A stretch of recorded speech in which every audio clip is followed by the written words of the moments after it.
മഹാനായ ഉഖ്ബത്ത് ഇബ്നു നാഫിഅ അദ്ദേഹം പസഫിക് സമുദ്രത്തിന്റെ അരികിലേക്ക് വന്ന് പറയുന്ന ചരിത്രത്തിലെ ചില വാക്കുകളുണ്ട്. ആർത്തലച്ചുയരുന്ന പസഫിക് സമുദ്രത്തിന്റെ മുന്നിൽ തന്റെ കുതിരപ്പടയാളികളുമായി അദ്ദേഹം വന്നെത്തിയിട്ട് പറയുന്നത്, കടലെ, നിനക്കപ്പുറത്തൊരു നാടുണ്ടായിരുന്നുവെങ്കിൽ, നിന്നെ വേദിച്ചുകൊണ്ട് ആ നാട്ടിലേക്ക് എത്തുവാനുള്ള സാഹചര്യമുണ്ടായിരുന്നുവെങ്കിൽ തീർച്ചയായും ഇസ്ലാമിന്റെ സന്ദേശവുമായി ഞാൻ അവിടേക്ക് എത്തുമായിരുന്നു. അദ്ദേഹത്തിന്റെ കൈകളിൽ അന്ന് കടലിനെ വേദിക്കുവാനുള്ള സാമഗ്രികളില്ല. അതേ രൂപത്തിൽ തന്നെ പസഫിക് സമുദ്രത്തിനപ്പുറത്ത് മറ്റൊരു നാടുണ്ട് എന്ന തിരിച്ചറിവില്ല.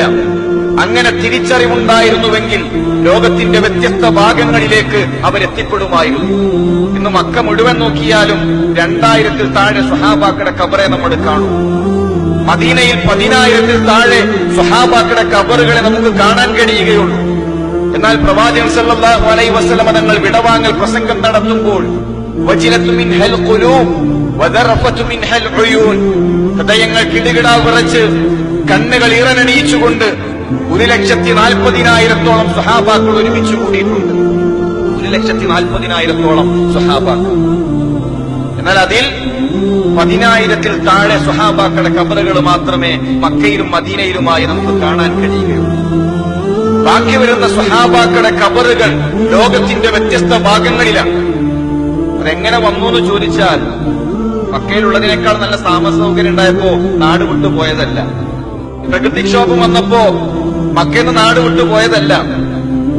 അവസാനത്തെ വിടവാങ്ങൽ പ്രസംഗത്തിൽ മഹാനായ പ്രവാചകൻ സല്ലല്ലാഹു അലൈഹി വസല്ലം തങ്ങൾ പഠിപ്പിച്ചു, ഒരായത്താണ് നിങ്ങൾ കേട്ടതെങ്കിൽ ഇതറിയാത്തവർക്ക് എത്തിച്ചു കൊടുക്കണം. ഇവിടെ സാക്ഷിയുള്ളവർ സാക്ഷിയില്ലാത്തവരിലേക്ക് എത്തിച്ചു കൊടുക്കണം. വല്യു അന്നി വലൗ ആയ, ഒരായത്തിനെ പറ്റിയാണ് നിങ്ങൾക്ക് ബസീറത്തുള്ളത് എങ്കിൽ അത് ജനങ്ങൾക്ക് പറഞ്ഞു കൊടുക്കണം എന്ന് പറഞ്ഞപ്പോ എവിടേക്കാണ് ഒട്ടകങ്ങൾ തിരിഞ്ഞു നിൽക്കുന്നത് അവിടേക്ക് സ്വഹാബാക്കൾ യാത്ര തിരിച്ചു.